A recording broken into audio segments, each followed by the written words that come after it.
Hello friends, welcome back to study कर। मैं हूं आपका दोस्त प्रभाकर। डेली करंट अफेयर्स में आपका बहुत बहुत स्वागत है। आज हम डिस्कस करेंगे 22 जुलाई 2022 से related most important current affairs. तो दोस्तों, ये लेक्चर बहुत ही इंपॉर्टेंट है। लास्ट तक आप इस लेक्चर को ध्यान से सुनिएगा। लास्ट में आपसे कुछ क्वेश्चन पूछे जाएंगे तो उनके आंसर आप कमेंट बॉक्स में जरूर दीजिएगा। अगर आप किसी भी कॉम्पिटिटिव एग्जाम की तैयारी कर रहे हैं तो आप स्टडी कर को फॉलो कर लें, बेल आइकन जरूर दबा लें, जिससे आपको समय पर सबसे पहले नोटिफिकेशन मिल सकेगा। दोस्तों, अब आपको पीडीएफ पाने का जो पता है वो बदल चुका है। जी हाँ दोस्तों, आपके लिए एक खुशखबरी है कि आपके चैनल स्टडी कर का एक एप्लीकेशन भी लॉन्च किया गया है, जिसका लिंक डिस्क्रिप्शन बॉक्स में दिया गया है। अब आप वहां पर स्टडी मटेरियल पा सकते हैं। जितनी भी पीडीएफ हैं वो आप वहां से प्राप्त कर सकते हैं। इस लेक्चर का भी पीडीएफ आपको एप्लीकेशन पर मिलेगा।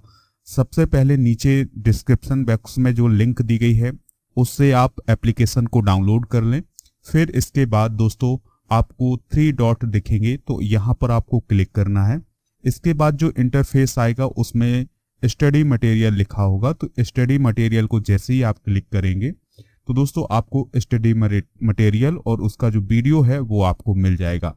तो इस प्रकार से आप पीडीएफ को अब आगे इस समय में डाउनलोड कर सकते हैं। तो इस लेक्चर का जो पीडीएफ है वो भी आप इसी प्रकार से डाउनलोड कर सकेंगे। चलिए फ्रेंड्स, इस लेक्चर की शुरुआत करते हैं और देखते हैं पहला क्वेश्चन क्या है।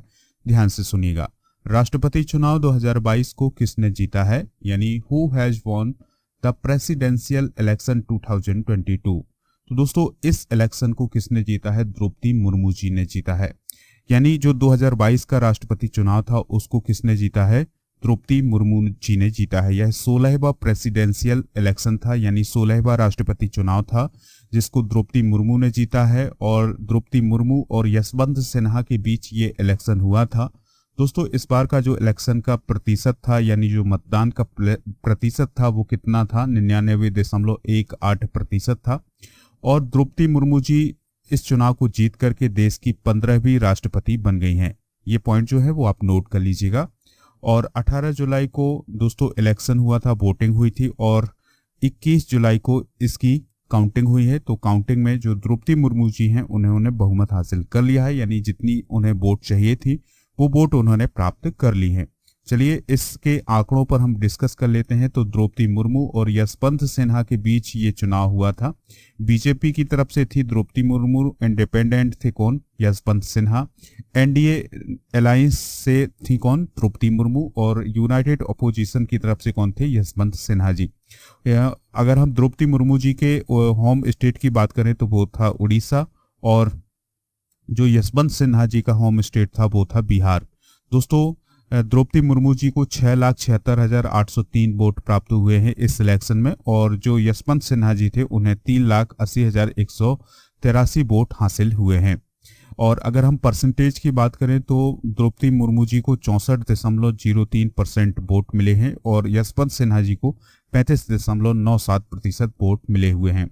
द्रौपदी मुर्मू जी देश की पहली महिला आदिवासी राष्ट्रपति होंगी, यानी आदिवासी राष्ट्रपति के रूप में वो पहली बार चुनी गई हैं, यानी पहली आदिवासी राष्ट्रपति हैं कौन? द्रौपदी मुर्मू जी। और दूसरी महिला राष्ट्रपति हैं दोस्तों, पहली महिला राष्ट्रपति प्रतिभा देवी जी थी, और दूसरी महिला राष्ट्रपति हैं कौन? द्रौपदी मुर्मू जी। तो ये पॉइंट जो है वो आप नोट कर लीजिएगा। नेक्स्ट क्वेश्चन देखते हैं, ध्यान से सुनिएगा। विश्व एथलेटिक्स चैंपियनशिप में पुरुषों की लंबी कूद के फाइनल में प्रवेश करने वाले पहले भारतीय कौन बने हैं? तो दोस्तों उनका नाम है मुरली श्रीशंकर। क्या नाम है? मुरली श्रीशंकर। तो जो विश्व एथलेटिक्स चैंपियनशिप का आयोजन है वो अमेरिका में किया जा रहा है, तो उसमें जो लंबी कूद का फाइनल था उसमें मुरली श्रीशंकर ने क्वालिफाई किया था, और ऐसा करने वाले वो पहले भारतीय बन गए हैं। तो दोस्तों, मुरली श्रीशंकर ने 16 जुलाई 2022 को वर्ल्ड एथलेटिक्स चैंपियनशिप में पुरुषों की लंबी कूद, यानी जो लॉन्ग जंप होती है, उसके फाइनल में प्रवेश करके एक हिस्ट्री को क्रिएट किया, और ऐसा करने वाले वो पहले इंडियंस बन गए हैं। ठीक है। और याद रखिएगा कि जो विश्व एथलेटिक्स चैंपियनशिप है इसका आयोजन जो है वो अमेरिका के ओरेगन में किया जा रहा है। दोस्तों, अंजू बॉबी जॉर्ज का नाम आपने सुना होगा। तो उन्होंने विश्व चैंपियनशिप के लंबी कूद के फाइनल में पहुंचने वाली वो पहली भारतीय थी, और पेरिस में 2003 में उन्होंने ब्रॉन्ज मेडल भी हासिल किया था, यानी लंबी कूद के फाइनल में वो पहुंची थी और उन्होंने 2003 में ब्रॉन्ज मेडल भी हासिल किया था विश्व चैंपियनशिप में, याद रखिएगा, ठीक है। विश्व चैंपियनशिप याद रखना है आपको, वर्ल्ड चैंपियनशिप बोल सकते हैं इसको। अगला प्रश्न है दोस्तों, ध्यान से सुनिएगा, किस देश के मौसम कार्यालय ने जुलाई 2022 में राष्ट्रीय आपातकाल की घोषणा करते हुए पहली बार रेड अलर्ट को जारी किया है? तो दोस्तों रेड अलर्ट अभी हाल ही में कहां पर जारी किया गया है? तो ये किया गया है यूनाइटेड किंगडम में, यानी यूनाइटेड किंगडम में जो मौसम विभाग है उसने रेड अलर्ट को जारी किया है। अब रेड अलर्ट क्यों जारी किया है दोस्तों? क्योंकि यहाँ का जो तापमान है वो लगातार बढ़ रहा है और यहाँ का जो तापमान है वो 40 डिग्री सेल्सियस तक पहुंच जाने की उम्मीद है। इसलिए पूरे यूनाइटेड किंगडम में और लगभग पूरे यूरोप में ही रेड अलर्ट को जारी किया गया है। तो इस पॉइंट को आप नोट कर लीजिएगा दोस्तों। ये इस रेड अलर्ट को जारी करने का जो प्रमुख कारण है वो है उत्तरी अफ्रीका में उत्पन्न होने वाली जो हीट वेव है, यानी जो नॉर्थ अफ्रीका है उसमें जो हीट वेव उत्पन्न हुई है वो हीट वेव जो है वो यूरोप की तरफ चली गई हैं और फ्रांस और स्पेन और यूनाइटेड किंगडम की तरफ चली गई हैं। तो यहाँ का तापमान जो है वो लगातार बढ़ रहा है और ऐसा पहली बार हो रहा है कि वहाँ का तापमान जो है वो 40 डिग्री सेल्सियस के आसपास पहुंच गया है, ठीक है। तो रेड अलर्ट आप याद रखिए यूरोप में लगा हुआ है और ये क्यों लगा हुआ है? क्योंकि वहाँ का जो तापमान है वो बढ़ रहा है। अगला प्रश्न है, सर्बिया में आयोजित 15वां अंतर्राष्ट्रीय शतरंज ओपन पैरासिन किसने जीता है? तो दोस्तों सर्बिया में अभी हाल ही में अंतर्राष्ट्रीय शतरंज ओपन जो है उसको आयोजित किया गया था, तो उसको किसने जीता है? तो नाम है उनका आर प्रज्ञानंद। आर प्रज्ञानंद ने इस इंटरनेशनल चेस ओपन को अपने नाम किया है, ठीक है दोस्तों। तो युवा भारतीय ग्रैंड मास्टर हैं आर प्रज्ञानंद, तो उन्होंने 16 जुलाई 2022 को सर्बिया के पैरासिन शहर में आयोजित 15वें अंतर्राष्ट्रीय शतरंज ओपन पैरासिन का जो ओपन वर्ग 1 का खिताब है उसको उन्होंने अपने नाम किया है। उन्होंने 9 राउंड में 8 अंक प्राप्त किए थे। अलेक्जेंडर फ्रेडके जो कि रूस के थे, उन्होंने 7.5 पॉइंट हासिल करके दूसरा स्थान हासिल किया है। दोस्तों यहाँ पर बात आई है चेस की, तो चेस को कंट्रोल करने वाली संस्था है पूरे विश्व में, उसका नाम है इंटरनेशनल चेस फेडरेशन, जिसकी स्थापना हुई थी 20 जुलाई 1924 को। और दोस्तों इसका हेडक्वार्टर है लुसाने स्विट्जरलैंड में और इसकी मेंबरशिप यानी कितने देश लिए हुए हैं? तो जो 200 नेशनल एसोसिएशन है वो इसके मेंबर हैं और जो इसके वर्तमान में प्रेसिडेंट हैं वो कौन है? आर्कडी त्रोजबुक, ठीक है दोस्तों। ये पॉइंट जो है नोट करते जाइएगा। अगला प्रश्न है, आईएनएस सिंधु ध्वज को कितने सालों की सेवा के बाद हाल ही में डीकमीशन किया गया है? तो जो आईएनएस सिंधु ध्वज है वह एक पनडुब्बी है और उसे 35 सालों की सेवा के बाद इसे हाल ही में डीकमीशन किया गया है, ठीक है। तो ये पॉइंट जो है वो नोट कर लीजिएगा दोस्तों। और जो आईएनएस सिंधु ध्वज है और इसको कब शामिल किया गया था नौसेना में? तो 1987 में शामिल किया गया था। अगला प्रश्न है, हाल ही में खबरों में रही जागृति किस क्षेत्र से संबंधित शुभंकर है? तो अभी हाल ही में एक जागृति नाम के मस्कट को लॉन्च किया गया है। तो ये जो मस्कट है दोस्तों या शुभंकर है ये किस फील्ड से रिलेटेड है?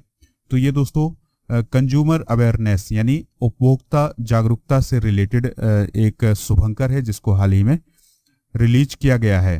दोस्तों उपभोक्ता मामलों के विभाग ने उपभोक्ताओं को सशक्त बनाने के लिए और उनके अधिकारों के बारे में अवेयर करने के लिए एक मस्कट को रिलीज किया है जिसका नाम है जागृति, ठीक है। और ये जो जागृति है दोस्तों ये जो उपभोक्ता मामलों के मंत्रालय की जो एक टैग लाइन है जिसका नाम है जागो ग्राहक जागरूक, तो उसके लिए वो काम करेंगी और लोगों को अवेयर करेंगी। अगला प्रश्न है, 2022-23 के लिए किस भारतीय शहर को एससीओ की पहली सांस्कृतिक और पर्यटन राजधानी के रूप में चुना गया है? तो दोस्तों आंसर हो जाएगा वाराणसी, ठीक है। तो जो एससीओ है जिसका नाम है संघाई कॉरपोरेशन ऑर्गेनाइजेशन, क्या नाम है? Shanghai corporation organisation. तो उसकी जो सांस्कृतिक और पर्यटन राजधानी बनाई गई है वो कौन बनाई गई है? वाराणसी बनाई गई है। तो 8 सदस्यीय संगठन के द्वारा एक नई घूर्णन पहल के तहत वाराणसी 2022-23 के लिए एससीओ की राजधानी बनाई गई है, ठीक है। और जिसका उद्देश्य है राज्यों के बीच लोगों के संपर्क और पर्यटन को बढ़ावा देना। बात आई है यहाँ पर SCO की, यानी संघाई कॉरपोरेशन ऑर्गेनाइजेशन की। तो इसके बारे में कुछ इंपॉर्टेंट पॉइंट जो है वो हम डिस्कस कर लेते हैं, ध्यान से सुनिएगा।